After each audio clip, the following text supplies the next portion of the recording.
Bonjour, PhilippeLussac pour une nouvelle vidéo qui continue la lecture que j'ai faite sur, les marées.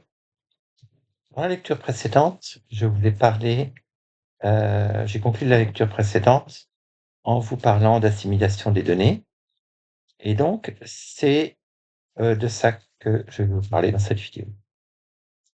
Alors toute la méthode que je vais utiliser, une méthode extrêmement populaire, a été inventé par ce grand mathématicien, Joseph Louis de Lagrange.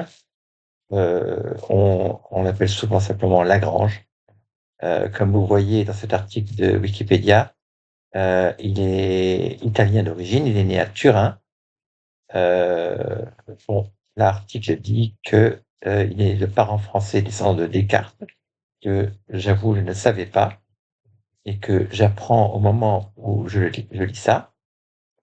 Et ce qui est sûr, c'est qu'il a fait toute sa carrière, ou l'essentiel de sa carrière, en France, comme vous le voyez d'ailleurs. Et ça a été vraiment un des grands mathématiciens. On pense à l'époque des Lumières et ensuite à la Révolution et à l'Empire, évidemment, Lagrange est toujours présent. Le nombre de contributions de Lagrange, aux mathématiques est phénoménal. Il a inventé un nouveau type de géométrie, qu'on appelle aujourd'hui la géométrie symplectique. Il a vraiment, renouvelé, ou donné plutôt des bases, très précises, au calcul des variations. Chacun faisait un petit peu sa cuisine dans son coin. Bon, D'Alembert et Euler avaient déjà bien, on va dire, nettoyé le terrain, notamment D'Alembert avec le principe de D'Alembert, hein, en essayant finalement d'éliminer les forces et de traiter toutes les forces comme des comme comme des effets, virtuels qu'on pouvait, hem, résoudre un changement de repère, des effets de changement de repère finalement. Il y a eu aussi le principe de moindre action de Maupertuis et c'est dans ce contexte que Lagrange, en 1756, a écrit un article fondamental dans lequel il parle pour la première fois, ou il introduit pour la première fois, eh bien, le lagrangien et les multiplicateurs de Lagrange. Et c'est évidemment, ça va être, si je vous en parle, c'est bien entendu parce que ça va être l'ingrédient, essentiel de cette présentation. Alors, Heu, donc, je vais rechercher l mmh, voilà, ma mon document et mon document s'appelle «Demander à mon adjoint». Adjoint, alors quand on fait un petit peu de géométrie, quand on connaît Lagrange et cetera, on s'aperçoit qu'effectivement, il y a, dans les problèmes d'optimisation, ce qui nous intéresse, c'est de résoudre des problèmes d'optimisation. Typiquement, on va chercher le minimum ou le maximum d'une fonction, donc on optimise une fonction, et très souvent, et c'est justement ce qui intéresse, Lagrange, la variable que nous pouvons ajuster, disons, quand on cherche à optimiser une fonction de cette variable, elle n'est pas libre de se déplacer n'importe où. Il existe des contraintes, que cette variable, doit satisfaire. Alors quand je dis variable, ça peut être évidemment un vecteur, ça peut être plusieurs nombres, ça peut même être une fonction d'une ou de plusieurs variables ou une série de fonctions et cetera et cetera. Heu et donc, ce qui m'intéresse dans cette lecture, c'est de vous montrer comment, très simplement, on peut utiliser les méthodes introduites par Lagrange pour, finalement, hem, marier des données d'observation, heu, avec des données avec des modèles théoriques. C'est ça précisément qui m'intéresse. Donc Vraiment, la discussion est extrêmement générale, et effectivement, la méthode des adjointes, peut s'appliquer à une foule de problèmes, mais je vais vous donner la méthodologie que vous pourrez après appliquer à votre problème préféré. Donc, dans le principe de l'assimilation des données, on a effectivement 3 ingrédients. On a une fonction de coût, qui nous sert à comparer les observations et les variables de contrôle. Donc ça, c'est finalement un appariement. Cette fonction va nous permettre d'apparier, des quantités qui sont observées et des quantités qui sont calculées. Observation et variable de contrôle. Dans un deuxième temps, ou dans un deuxième bloc, si vous voulez, le deuxième ingrédient, c'est qu'il nous faut un modèle d'évolution, qui décrit comment les variables de contrôle, ces variables de contrôle justement qui sont utilisées dans la fonction de coût. Donc, ce modèle d'évolution décrit comment les variables de contrôle évoluent au cours du temps. Dans un troisième bloc, un troisième ingrédient, il nous faut une méthode d'optimisation, et c'est là que justement on va utiliser l'outil très général de Lagrange, c'est-à-dire qu'on va utiliser un Lagrangien pour minimiser la fonction de coût. Alors, je vais instancier tous ces trois morceaux-là dans un cas précis. Donc, vous êtes là, vous voulez modéliser les marées en mer du Nord, par exemple, et vous allez utiliser toutes les données à votre disposition, par exemple des données satellitaires, telles que celles collectées par la mission TOPEX-Poséidon, par exemple. Mais vous pouvez très bien utiliser d'autres données, et la discussion est totalement générale. Pour la fonction de coût, on a beaucoup de possibilités, mais l'exemple le plus simple, c'est simplement de prendre une distance quadratique, type fonction des moindres carrés, donc un écart quadratique entre les observations DI et une fonction des variables de contrôle. Donc U, par exemple, nos variables de contrôle, ça pourrait être des coefficients harmoniques des marées. On va paramétriser donc notre espace de solution des marées par les amplitudes et les phases, donc des fonctions qui dépendent évidemment des champs spatiaux, on va dire, et même spatio-temporels, puisqu'ils évoluent dans l'espace et dans le temps. Et on va avoir un opérateur qui va relier les variables de contrôle, ces variables U, aux observations. Donc ça va nous permettre en quelque sorte d'aligner les observations avec une quantité équivalente, comparable aux observations qu'on déduit des variables de contrôle. Par exemple, si vous observez seulement, on va dire, la vitesse moyenne pendant un certain temps, au lieu d'observer de la vitesse tout le temps, eh ben, votre H sera un opérateur de moyennisation, par exemple. Si vous moyennisez sur une certaine région, ou vous faites une moyenne temporelle, ou un mix des deux, etc., etc. En tout cas, toute observation qui se rapporte via H à votre modèle d'évolution va pouvoir être utilisée. On ne veut pas comparer des torchons et des serviettes, mais là, le H, cet opérateur H, introduit beaucoup de flexibilité dans la formulation de la fonction de coût. Voilà. Alors, DI, c'est donc un ensemble d'observations. Par exemple, les hauteurs des mers, en certains points, qui sont mesurés par, disons, TOPEX-Poséidon, que j'ai montré ici, orbitant autour de la Terre. Je reviendrai sur la mission de TOPEX-Poséidon parce que c'est une autre lecture, parce que c'est vraiment un sujet fascinant. De toute façon, l'altimétrie satellitaire, c'est un sujet extraordinaire. Alors, ensuite, donc ça c'était pour 1. En deuxième lieu, il nous faut un modèle d'évolution. Alors, on peut prendre les Shallow Water Equations, c'est-à-dire les SWE ou équations de Savenant, si vous préférez. Voilà, donc on a nos équations d'évolution. Ce sont typiquement des équations de dérivée partielle qui sont non linéaires. Donc là, on les représente comme une équation où U varie dans le temps. La dérivée temporelle plus une fonctionnelle non linéaire de notre champ qu'on étudie, qu'on évolue, est égal à f, un terme source. Donc, U, c'est le vecteur des variables de contrôle, par exemple les hauteurs des marées et les vitesses horizontales des marées. Donc les courants de marée, si vous voulez, dans l'océan, dans le domaine qu'on étudie. F, alors NU, ça sera typiquement un opérateur non linéaire qui va inclure transport et typiquement advection-diffusion.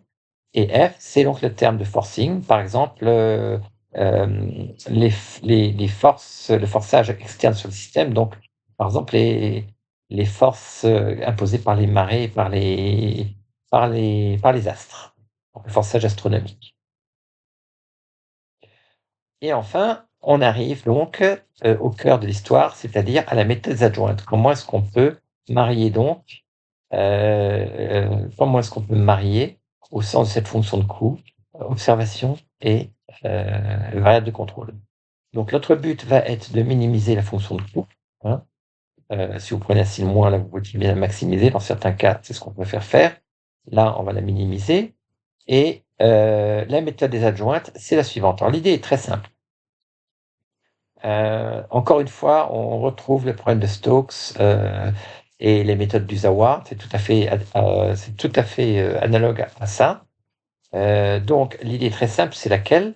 On introduit un multiplicateur de Lagrange, et ce multiplicateur de Lagrange, on peut penser à ce multiplicateur de Lagrange qu'on va noter lambda comme un champ d'une pression. Hein, c'est une pression, donc un champ de force virtuel, si vous voulez, qui essaye d'obliger la solution à obéir à quoi?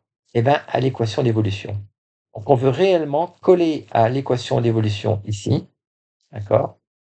C'est ce qu'on veut satisfaire, mais en même temps, on voudrait minimiser cette fonction de coût. Donc, vous voyez bien qu'on a un problème d'optimisation sous contrainte, et donc on formule selon Lagrange, on crée une fonction de Lagrange, appelée Lagrangien, qui dépend de U, donc les variables de contrôle, et de lambda, cette pression virtuelle, et lambda, multiplicateur de Lagrange, c'est donc la somme de la fonction de coût, plus, et bien tout simplement, ce qu'on fait, c'est qu'on intègre, pendant la période d'assimilation, 0 à t, ou une autre période si vous préférez, on intègre donc le produit scalaire de multiplicateur de Lagrange multiplié par eh bien, le défaut de satisfaction des équations. C'est-à-dire que si ce terme-là n'est pas nul, ça veut dire que U ne vérifie pas cette équation, et donc on s'écarte de la contrainte, et donc exactement comme une pression lambda oblige un fluide à devenir compressible si vous prenez la divergence de U ici. Là, vous prenez, ça remplace la divergence de U, dans le problème de Stokes, et vous avez simplement un produit scalaire qui force, vous allez essayer de minimiser. De sorte à forcer cette équation à être satisfaite. Alors, donc, quand on a un Lagrangien comme ça, on peut facilement démontrer donc que pour minimiser J sous la contrainte dTu plus Nu moins F égale 0, c'est équivalent à rechercher le point cell, c'est-à-dire un min-max, le point où le max en lambda du min sur U, L, est égal au min sur U du max sur lambda de L. Ce point, c'est un point qui est un point cell, comme un point de Cole, si vous préférez, et c'est ce point-là qu'il nous faut rechercher. Alors, la condition pour obtenir un point Cole, donc, quand est-ce que U lambda est solution de ce problème de point cell, et ça, c'est encore Lagrange qui, évidemment, l'a démontré, les conditions d'optimalité, c'est que le gradient du Lagrangien soit nul. Ça, c'est les conditions au premier ordre. Et on obtient donc qu'il faut écrire que les conditions d'optimalité sont dérivées partielles du Lagrangien par rapport aux variables contrôlées, par rapport aux paramètres de Lagrange sont nulles. Donc, il s'agit maintenant de calculer ces dérivées, la dérivée par rapport à lambda et la dérivée par rapport à u. La dérivée par rapport à lambda, on a tout fait pour que ça soit effectivement notre système d'équations, d'évolution. Et la dérivée par rapport à u, c'est la dérivée par rapport à l'adjoint, par rapport à la dérivée de la fonction de coût par rapport à u, plus cette intégrale. Hein. Rappelons que la fonction de coût, c'est simplement donc l'énergie du système pendant le temps t. Hein. Donc, on va prendre ça comme ça. Et donc, quand on calcule la dérivée de la fonction de coût par rapport à u, il suffit de dériver. C'est bien qu'une norme au carré, c'est aussi un carré scalaire. Donc, avec ça, c'est très facile de calculer la dérivée et on trouve que la dérivée, c'est cette quantité-là. Donc, transposé de h de u moins d, multiplié par du h, dérivée partielle de h par rapport à u. D'accord ? Et tout ça intégré en temps sur la période d'assimilation. D'accord ?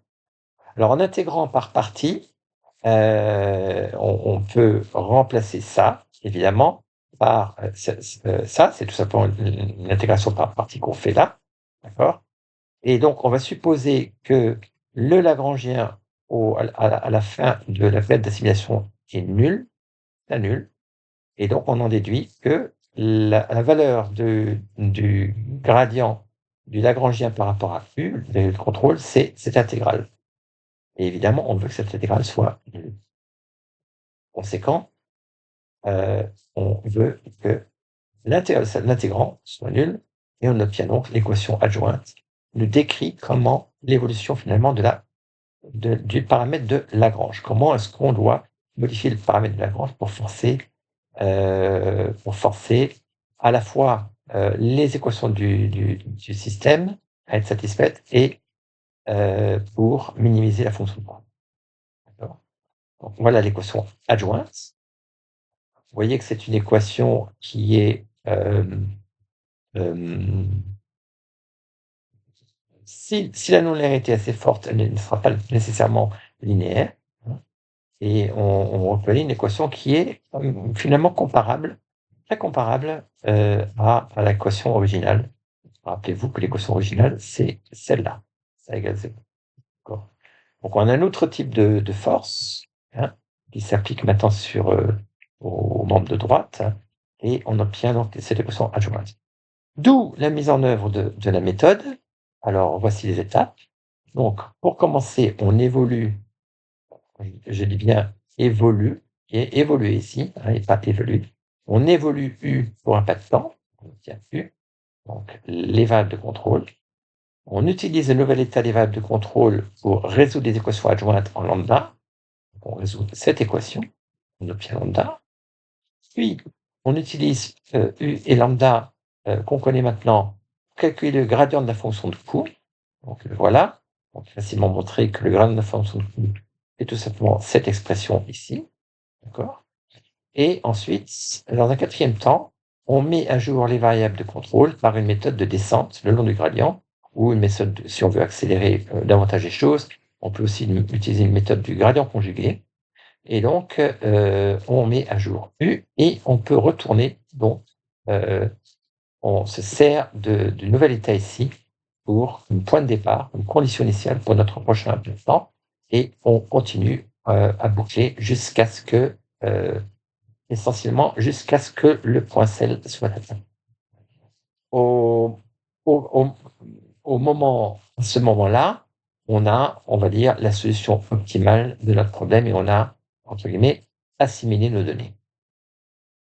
Alors, en conclusion, on aboutit à un processus de calibration en quelque sorte qui permet de raffiner et de préciser les modèles.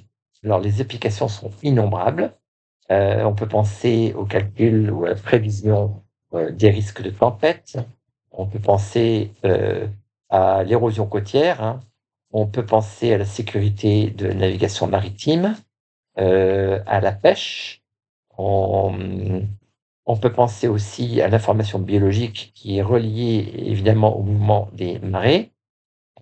aux problèmes d'advection des contaminants, en cas de naufrage, ou de pollution, par le pétrole ou de marée noire, hein, on comprend bien que, ces prévisions seront aussi capitales. On peut penser aussi à des problèmes tels que ceux de l'énergie marémotrice et là, juste au moment où je croyais que ma liste était assez, bon, disons assez complète, mais j'ai pensé juste aussi, à ces malheureuses personnes, tous les migrants qui sont en mer et cetera. Donc il y a aussi toute cette dimension de désastre humain, hem et donc évidemment dans des conditions, difficiles, heu, les l'effort qu'il faudra faire pour peut-être essayer de sauver ces gens-là ou de leur porter secours sera, encore plus vital. Puisque, comme vous le savez sans doute, ces gens-là prennent la mer par n'importe quelles conditions et peut-être même entreprendront le pire des voyages, dans des conditions souvent fatales. Voilà, c'était tout ce que je voulais vous dire, sur, hem, sur l'assimilation des données. Merci pour votre attention.